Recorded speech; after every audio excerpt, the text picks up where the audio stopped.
नया नियम इफिसियों 4 उसका 1 से मैं पढ़ूंगा, पेज नंबर 267। इफिसियों की पुस्तक 4 उसका 1 से मैं पढ़ूंगा। नया नियम इफिसियों की पुस्तक पेज नंबर 267 इफिसियों की पुस्तक 4 उसका 1 से मैं पढ़ूंगा।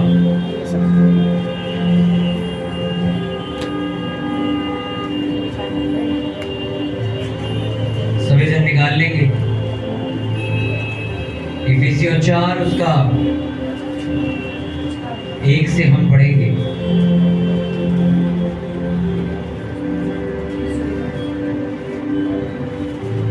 इफिसियों 4 उसका 1 से हम पढ़ेंगे।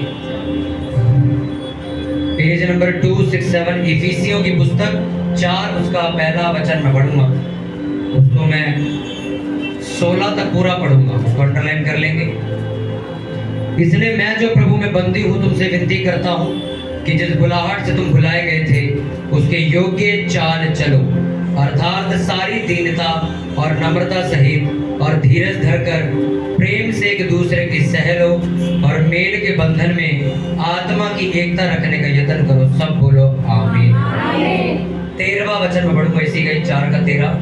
जब तक कि हम सब के सब विश्वास और परमेश्वर के पुत्र की पहचान में एक ना हो जाएं और एक सिद्ध मनुष्य ना बन जाएं और मसीह के पूरे डिंडोल तक ना बढ़ जाएं, ताकि हम आगे को बालक ना रहें जो मनुष्य की ठग विद्या और चतुराई से, उनके भरम की युक्तियों के और उपदेश के हर एक झोंके से उछाले और इधर उधर घुमाए जाते हैं, वर्ण प्रेम में सच्चाई से चलते हुए सब बातों में उसमें जो सिर है अर्थात मसीह में बढ़ते जाएं, जिससे सारी देह हर एक जोड़ की सहायता से एक साथ मिलकर और एक साथ गठकर उस प्रभाव के अनुसार जो हर एक अंग के ठीक ठीक कार्य करने के द्वारा उसमें होता है, अपने आप को बढ़ाती है कि वे प्रेम में उन्नति करती जाए। पूरी चर्च बोले आमीन।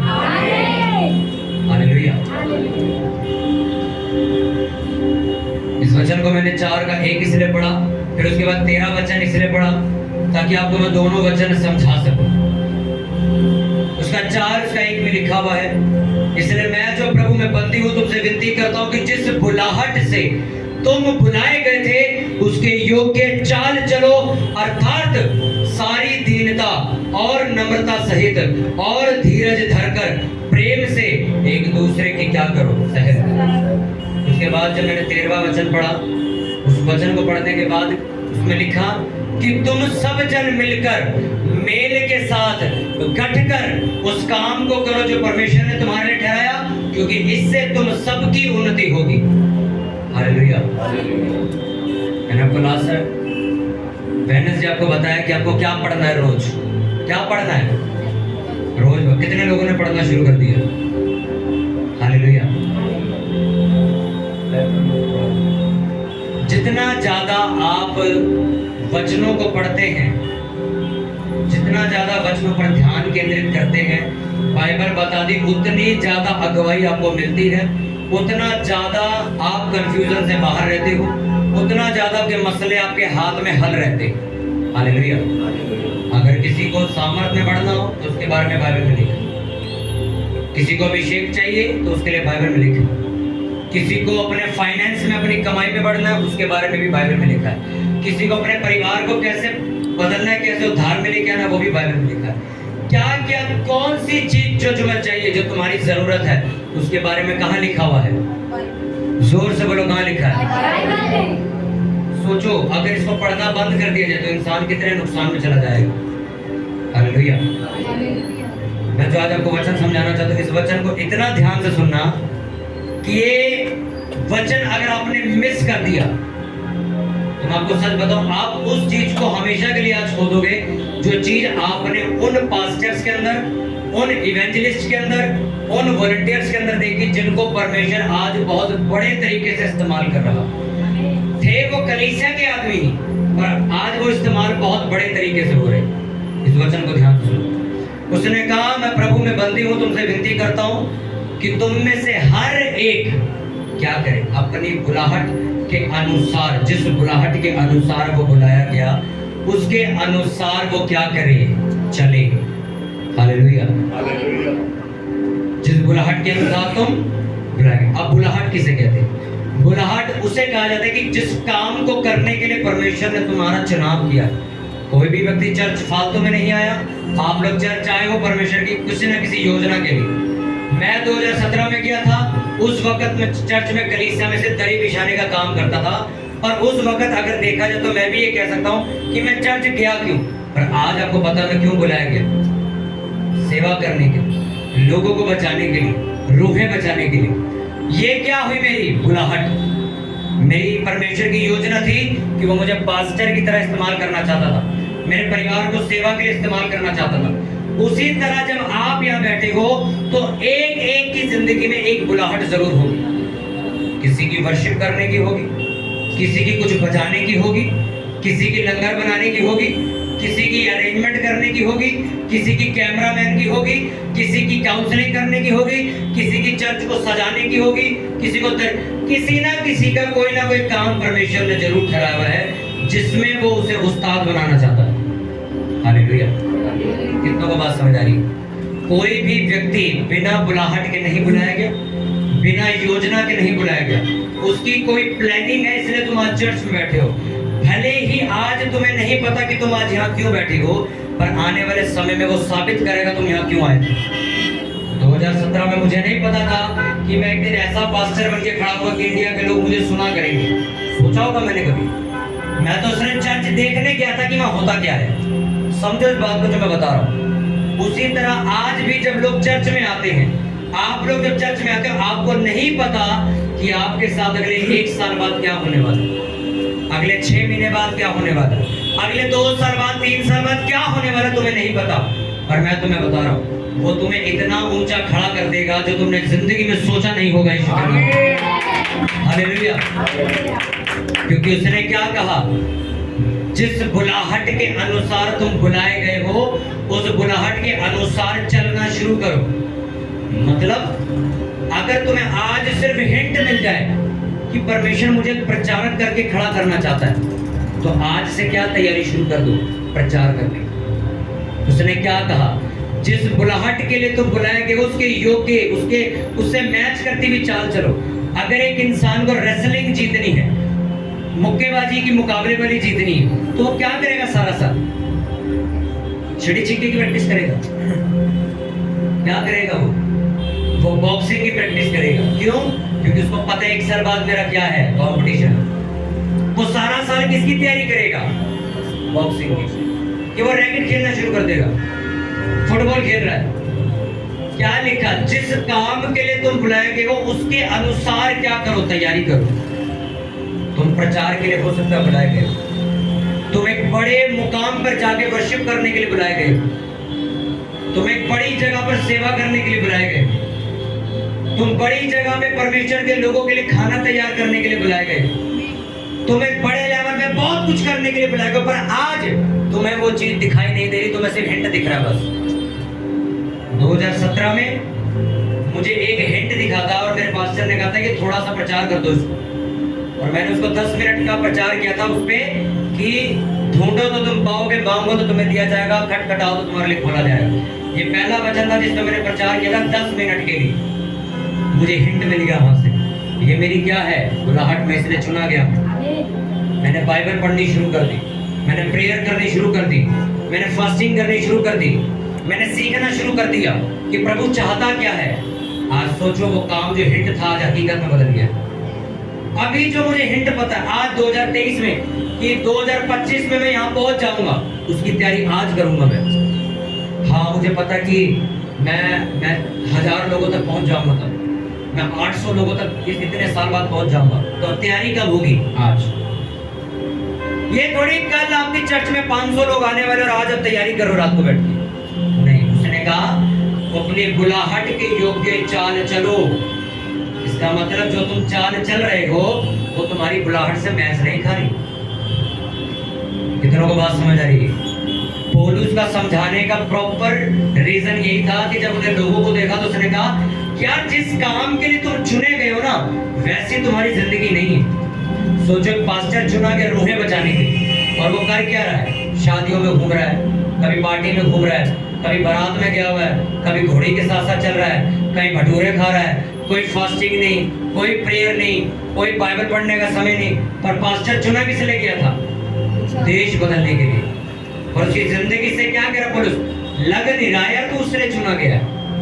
कितनों को समझ आ रही? तुम चुने गए वर्शिप करने के लिए। आप सोचो एक गायक को क्या चाहिए? वो ज्यादा मिर्च वाला खाना नहीं खाएगा, वो ज्यादा ठंडा पानी नहीं पी सकता, वो ज्यादा खट्टी चीजें नहीं खा सकता। क्यों? उसने क्या करना है? गाना है। तो क्या करेगा? पहले वो तैयारी करेगा।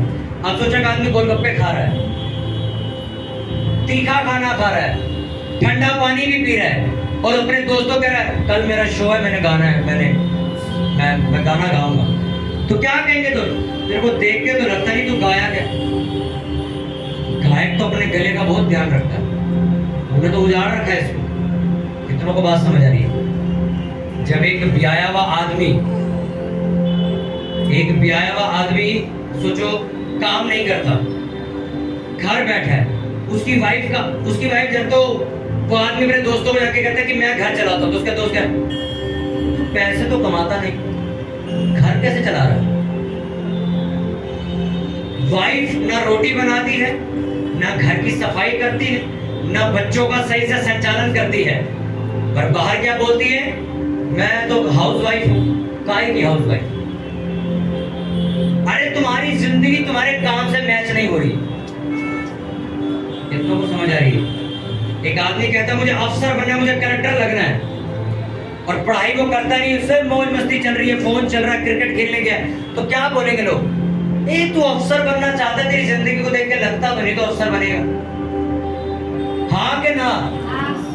पौलुस ने यही शब्द बोला उसे, क्या? कि जिस बुलाहट के लिए तुम बुलाए गए हो उसके अनुसार चाल चलो, क्योंकि उसको ये बात दिख रही कि लोग वैसे नहीं चल रहे। आज हर व्यक्ति जो चर्च में है वो परमेश्वर का सुसमाचार फैलाने के लिए बुलाया गया है, परमेश्वर की सेवा करने के लिए बुलाया गया है। पर सोचो तुम्हारे अपने घर से कलेश की आवाज बाहर जाती है, तुम्हारा अपना नेचर इतना गंदा है कि कोई तुम्हें मुंह नहीं लगाना चाहता, तुम अपने पड़ोसी को जाके क्या चर्च की मीटिंग में इनवाइट करोगे? कर सकते हो? कभी नहीं कर पाओगे उसे। तुम्हारा अपना नेचर इतना गंदा है कि लोग कहते हैं भाई साहब इसको मुंह मत लगा करो, बहुत झगड़ालू लड़का है, बहुत झगड़ालू लड़की है, तुम क्या प्रचार करो? उसने कहा अपनी बुलाहट के अनुसार क्या करो? चाल चलो। हालेलुया। कितनों को समझ आ रही है? आप सोचो मैं एक प्रचारक हूं, मैं नम्रता का तुम्हें पाठ सिखा रहा हूं और मैं खुद चिड़चिड़ा आदमी हूं, कोई मैच हो रही बात ही?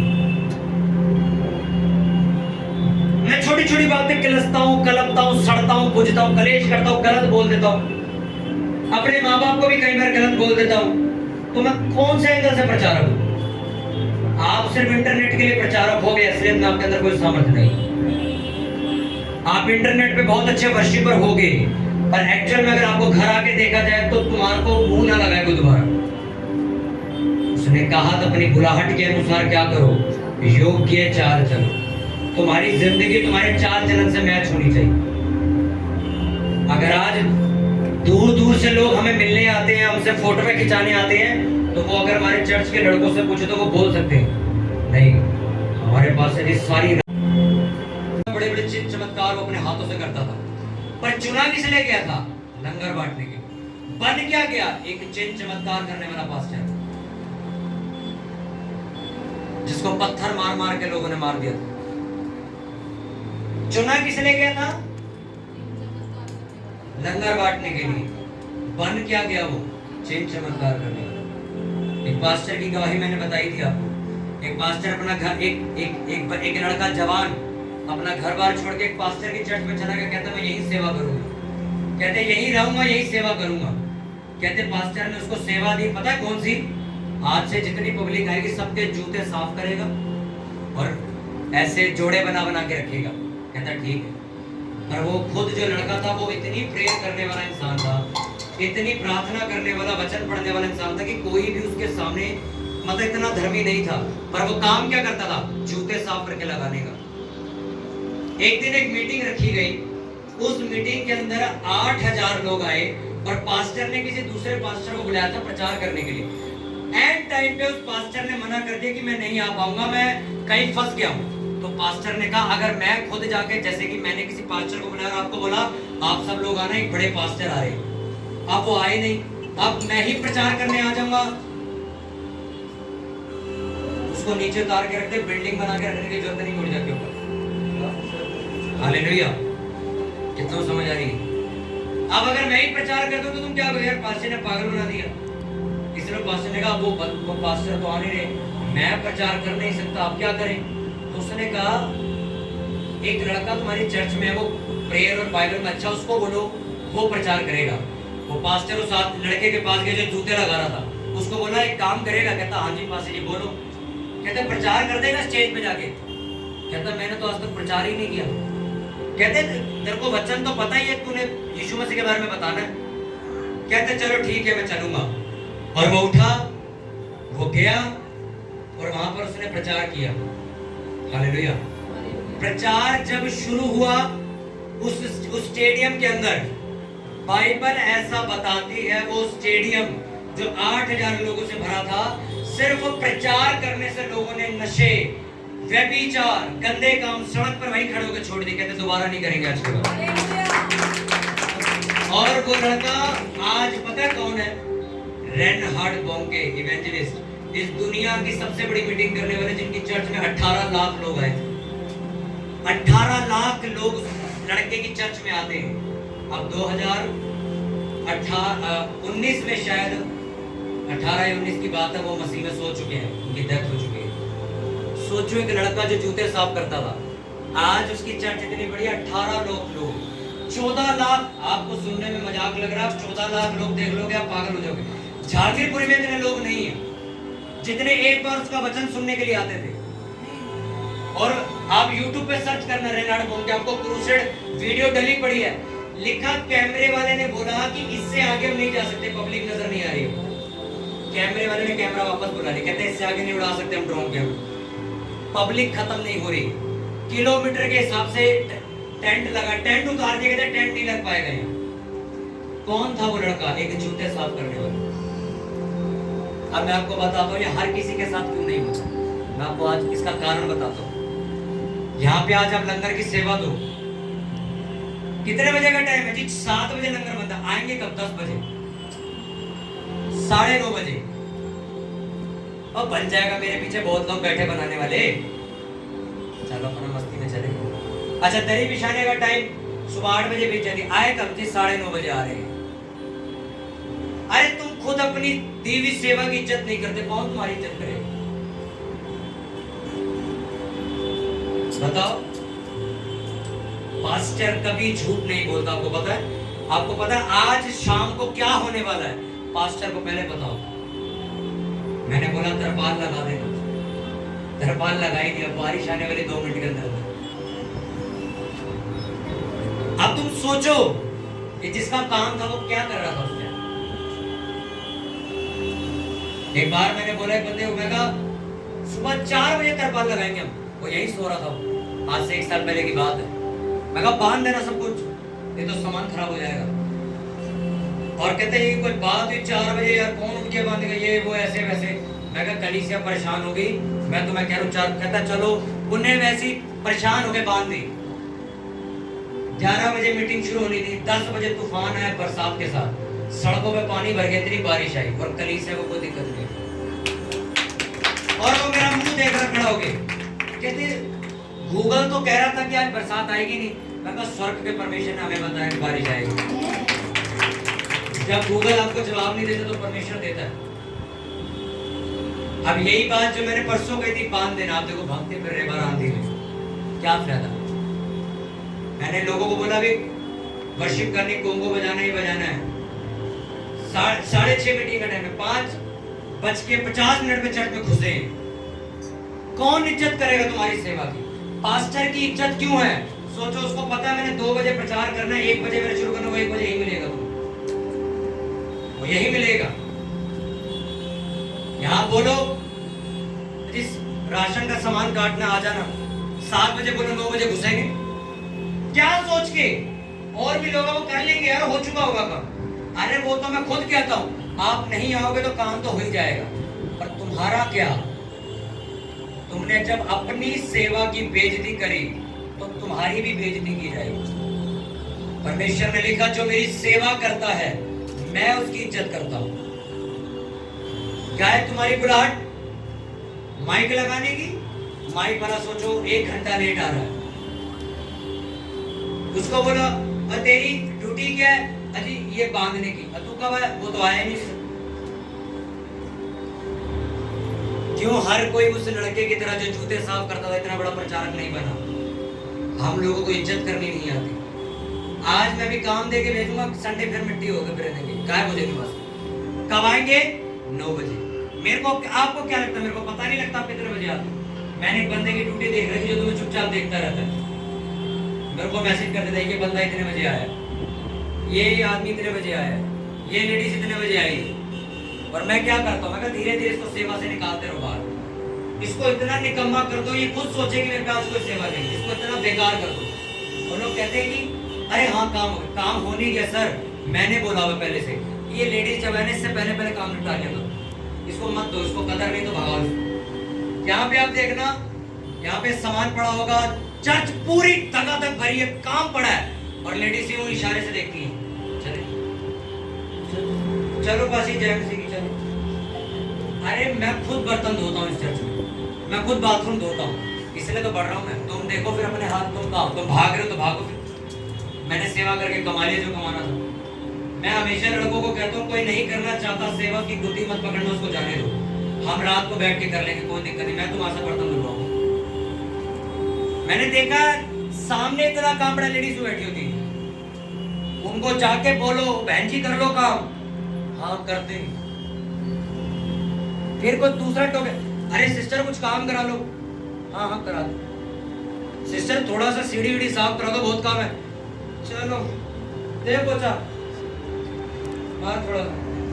और अगले संडे वो लेडीज आपको 15 मिनट पहले भागती हुई नजर आएगी, भाग लो। कभी एक्सेप्ट मत करना तुम इज्जत कमाओगे जिंदगी। सेवा करने वाले इज्जत कमाते हैं। जिस दिन तुम ये कहने लग जाओगे अपने घर पे, मम्मी 4 लोग हम काम करने वाले हैं पर मेरे को 3 से कोई लेना देना नहीं है, मैं 6 बजे पहुंच जाऊंगा, उस दिन मैं मानूंगा ये बंदा जेल में निकला। वो थोड़ी अरे 3 लोग हैं वो लगा लेंगे टेंट अपने आप, मैं चलूंगा अपने 10 बजे। सर मैं आपको आज भी ये बात कहता हूँ, कल भी ये बात कहता हूँ, आज ये चट बड़ी है कल और बड़ी हो जाएगी। कोई भी आपको सुनो, कोई भी आपको सेवा के लिए नहीं टोकेगा। जो करेगा वो पुलपिट पे खड़ा होकर गवाही देता तुम्हें अपना नजर आ जाएगा, और जिन्हें नहीं करनी कितनों समझ आ रही है। मेरी मम्मी मेरे को बताती है, मैंने कहा तुम इस लेडीज को काम क्यों नहीं सिखाते, इसको तैयार करो ना, इतनी तुम चर्च बढ़ाते जा रहे, लंगर कब तक बनाते रहोगे? कहते इसको बोलती हूँ आती ये हाल है इस टाइम लोगों। और बरकत कौन सी चाहिए? रेनहार्ड बॉम्ब के वाली। हालेलुया। इनको को बात समझ आ रही है? आज शाम को जब 6 बजे में आया, मैं पूरी तरह कल्पा पड़ा था, क्योंकि जितनों को मैंने जो जो काम दिया था सारा खराब करके बैठे थे, कोई आया ही नहीं था। कोई सो रहा है घर पे तो 2 बजे आ गए थे, तब भी 6 बजे आए चर्च में। क्यों आए 2 बजे भाई घर? मैंने लोगों को देखा घर बैठे होते, करेक्ट टाइम 11, चल वे निकल, चल बैग उठा, बैग उठा। अरे 10:30 आ जाओगे तो तुम्हें कोई सेवा के लिए नहीं खाएगा, मत डरा। मैं अपने चर्च में 7 बजे चर्च लगती थी, वो शुक्रवार के दिन शाम के 4 बजे पहुंच जाता था मैं, क्योंकि मेरा काम क्या होता है, ऐसे पुलपिट था वहाँ पे प्लास्टिक का, उसे साफ करने का काम था मेरा, और जो दरी बिछती थी वो, और जो लोग आते थे उनकी चप्पलें सीधी करके, ये मेरा काम था बस।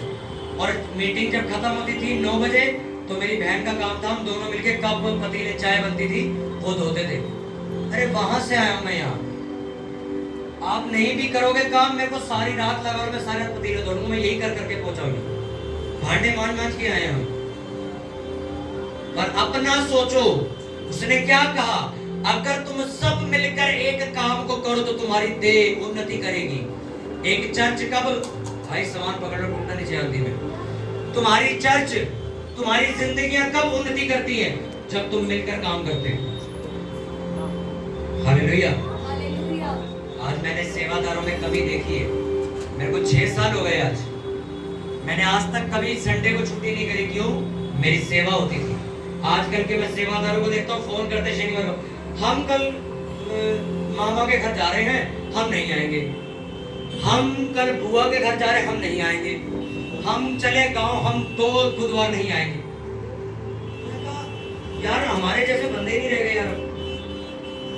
अरे मैं नया मसीह में था, शादियों में जाता था। मुझे 4 साल हो गए मैं शादियों में गया नहीं। मैं नहीं, सेवा मेरी बहुत है, मैं नहीं जानता। मेरे को अपना काम करना, मुझे प्रचार करना है, प्रेयर करनी है, बाइबल पढ़नी है, मेरी फास्टिंग है। मैं क्या करूंगा जाके? मैं नहीं जाता।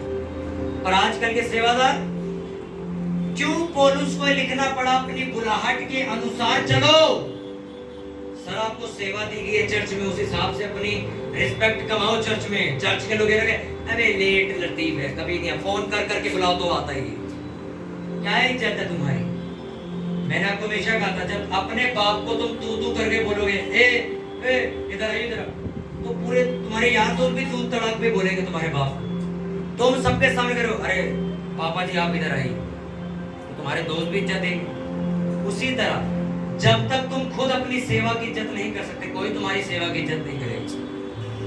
तुम टाइम से पहुंचते हो, पूरी जान लगाते हो सेवा में, तो सेवा खत्म करने के बाद घर जाते हो, क्या कहेंगे लोग? यार ये बंदा बैठा रहता धूप में, काम करता, लिखता रहता प्रेयर रिक्वेस्ट, ये बंदा हिलता नहीं अपनी जगह से, रोटी भी नहीं खाता। क्या तुम्हारी इज्जत? अभी तक सोचो, अभी तक मैंने अपने मम्मी पापा से पूछा, कहते अभी तक हम किसी बंदे को नहीं ढूंढ पाए जिसको लंगर सिखा सके। आप सोचो, क्यों पास्टर के घर वाले इतने आशीषित होते हैं? भैया हम देने के लिए तैयार, तुम लेने को तैयार ही नहीं हो। मेरे को 2017 में सेवा दी थी किसी ने, आज तक मैंने पकड़ रखी है, और मैं पूरी कोशिश करता हूँ मेरे हाथ से कोई सेवा ना ले ले। पर आजकल के लोग सेवा आप ले लोगे तो आपको फोन करके माफी भी नहीं मांगेंगे कि सेवा वापस दे दो। ले ली तो ले ली, हमें क्या लेना देना। मेरे पास्टर ने मेरे से कोंगो बजाने की सेवा ले ली थी कि तू कोंगो नहीं बजाएगा, क्योंकि मैंने क्या किया था, मेरे पास्टर ने मना किया था होली नहीं खेलनी, मैं तभी खेल गया। तब नए नए विश्वासी थे, पता नहीं था खेला है, रंग रूप लगा के लाल पीले पड़े थे, हाथ पर सारे हरे नीले हुए पड़े थे। तो हमने कहा तू कोंगो नहीं बजाएगा आज के बाद। मैंने 3 संडे माफी मांगी, चौथे संडे वापस किया था मैं। अरे भूख थी मेरे अंदर। आज आप किसी को डांट, ये तुझसे मेरे भाई से, वो आपसे मैं मजाल है माफी मांग के वापस ले भी ले, वो ये भी नहीं पूछेगा क्यों ली मेरे से। क्यों आशीषित लोग कम है, इसीलिए कम। अपने पड़ोसी को बोलो, जो यहोवा की सेवा करता है यहोवा उसकी इज्जत करता है। हालेलुया। मैं तो चर्च खत्म होने के बाद चला जाता हूँ, मुझे तो पता ही नहीं कौन काम कर रहा है। जिसने देखना है वो देखता रहता है। कौन सड़क सड़क के बाहर निकल रहा है, कौन तेजियां करके बैठा है, कौन बहाने लगा रहा है, कौन बैठा है सेवा एंड तक। भैया काम खत्म करो, अपने काम करो। ये वचन मैं आपको क्यों दे रहा हूँ? क्योंकि ये चर्च अब धीरे धीरे बढ़ती जा रही, काम हमारे ऊपर ही बढ़ता जा रहा है। सेवा करने वाली लेडीज है, लड़के भी हैं, पर आगे आने का नाम नहीं ले रहे। उनको लग रहा है सिर्फ प्रेयर और बाइबल से सब कुछ हो जाएगा। इस चर्च में एक लड़की आती थी, कहती घर से निकलती हूँ तो ऐसा लगता है मेरे साथ कोई चलता है, और वो बोल नहीं पाती थी, मतलब मुंह बंद था उसका। उस दुष्ट आत्मा उसका ऐसा बोल सकती थी, गूंगा कर दिया था। मैंने उसके भाई से मिलके पता उसे क्या कहा, मैं कहा मैंने कोई प्रेयर नहीं करनी, अपनी बहन को बोलो सुबह आया करे, सेवा कराया करे। कहते ठीक है। वो लड़की आज बोलती है, सेवा करती, काम धंधे में लगी। अभी तक मैंने प्रेयर नहीं करी उसकी। सेवा से ये फर्क पड़ता तुम्हारी जिंदगी। तो जो मेरी सेवा करेगा मैं तेरी क्या करूंगा? इज्जत। अब इज्जत कैसे आई? लोग कहते थे तुम्हारी लड़की गूंगी है, गूंगी है, गूंगी, उसको जवान दे, कहीं आगे नहीं इज्जत। अपने पड़ोसी को बोलो, जिस बुलाहट के लिए बुलाया गया है उसके जैसा जीवन व्यतीत कर। तेरी जिंदगी मैच होनी चाहिए। हालेलुया। तुम बुलाए गए हो प्रचार करने के लिए, चर्च जाके सेवा करने के लिए। मेरे सारे मसले एक दिन में हल नहीं हुए थे। हम चर्च जाते थे, सेवा करते थे, जाते थे, सेवा करते थे। अरे आप तो ऐसी चर्च में बैठो, मैं उस पास्टर के साथ रह गया हूँ जो हमारे कान पे खींच के मार देता था, बड़ा छोटा भी नहीं देखता था, थप्पड़ खींच के मारता था मुझे। मैं वहां से आया हूँ यहाँ, इसने मेरी बीमारियां खत्म, मेरे रोग खत्म, गंदी आदतें खत्म, मेरी कमियां खत्म, मेरे कर्जे खत्म। क्यों? मैं कर रहा हूँ सेवा, करता रहूंगा जब तक जिंदा हूं। मैं कभी बहाना नहीं लगाता। रात के 3 बजे भी कोई कह देगा ना चर्च में बर्तन ऐसे ही रह गए, मैं रात को भी धोने के लिए तैयार हो जाता। हालेलुया। मैंने लोगों को देखा वो जानबूझ के इधर उधर सरक जाते कि हमें बोले ना कोई। आपको ये मेरी बातें ना ताने की तरह लग रही होंगी, और सोचो अगर मैं ही नहीं समझाऊंगा तो तुम यही करते रहोगे और कभी अपना उद्धार नहीं ले पाओगे। आशीष कहाँ है प्रभु की सेवा करने में? उस सेवा में चाहे तुम्हें कह दे भाई 50 पैम्पलेट पकड़ जा रिक्शे वालों को बांट के, तुम्हें जाना चुपचाप बांट के आने। हालेलुया।